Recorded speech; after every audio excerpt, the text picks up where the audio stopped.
अभी देखिए सरकार दो विधेयक को लाई थी। एक महिलाओं के लिए आरक्षण वाला बिल, संसद में इसी बात की चर्चा है कि भैया आप अलग अलग विधेयक लाइए, हम महिला वाला पास कर देंगे। हालांकि इसे संशोधन करके सरकार क्या कर रही है, दो चीजों को आपस में क्या कर रही है, मिला रही है। बोथ दोनों अलग अलग है। अब चूंकि सरकार पास तभी कर सकती है जब मेजोरिटी हो। अब की बार तो 400 पार का टारगेट रखा गया, तो मेजोरिटी से पास नहीं हो पाया। उसका रीजन ये था कि फीमेल लोग पॉलिटिकल इन्वॉल्व नहीं है।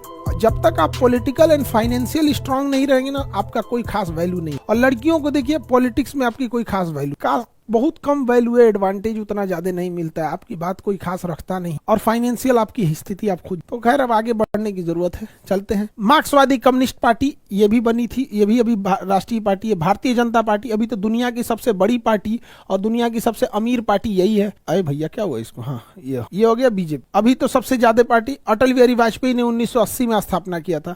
1980 में जब स्थापना किया, पहली बार चुनाव लड़े तो इन लोग का केवल 2 सीट आया था।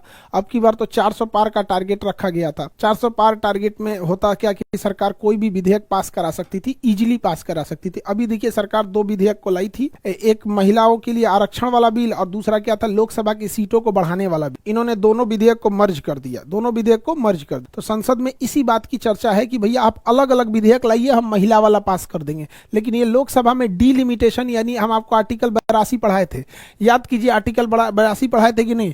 आर्टिकल 82 पढ़ाए थे और कहे थे कि प्रत्येक जनगणना के बाद लोकसभा की सीटों में पुनः समायोजन होगा। और हम आपको यह भी पढ़ाए थे कि वर्तमान लोकसभा की सीटें 1972 की जनगणना पर आधारित है और इसे जब चेंज किया जाएगा तो 2026 में चेंज किया जाएगा और उस समय 2001 की जनगणना पर आधारित हो जाएगी। हालांकि इसे संशोधन करके सरकार क्या कर रही है, दो चीजों को आपस में क्या कर रही है, मिला रही कि एक महिलाओं के लिए 50% जो है वो 1/3 जो है, 1/3 जो आरक्षण है या उससे जो, ताकि महिलाओं का रिप्रेजेंटेशन बढ़ सके। और ये डीलिमिटेशन, बोथ दोनों अलग अलग है। अब चूंकि सरकार पास तभी कर सकती है जब मेजोरिटी हो, तो मेजोरिटी से पास नहीं हो पाया। उसका रीजन ये था कि गवर्नमेंट करी कि दोनों विधेयक को एक में मिला के हम पास कर देते हैं।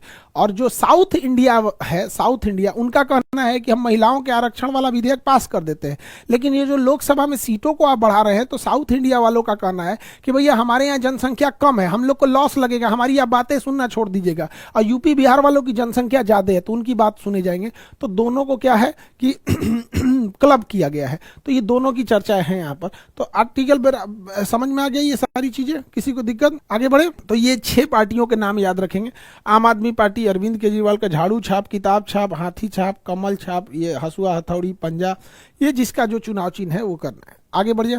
Any problem? देखो डीलिमिटेशन से साउथ इंडिया वालों को लॉस, जिनकी जनसंख्या नहीं है उनको थोड़ा सा डीलिमिटेशन से लॉस। ये तो हम पढ़ा चुके हैं आर्टिकल 82 में। आप याद कीजिए, हम आर्टिकल 82 में सब चीजों को पढ़ा दिए हैं। हाँ आर्टिकल 82 में पढ़ा दिए होंगे आपको।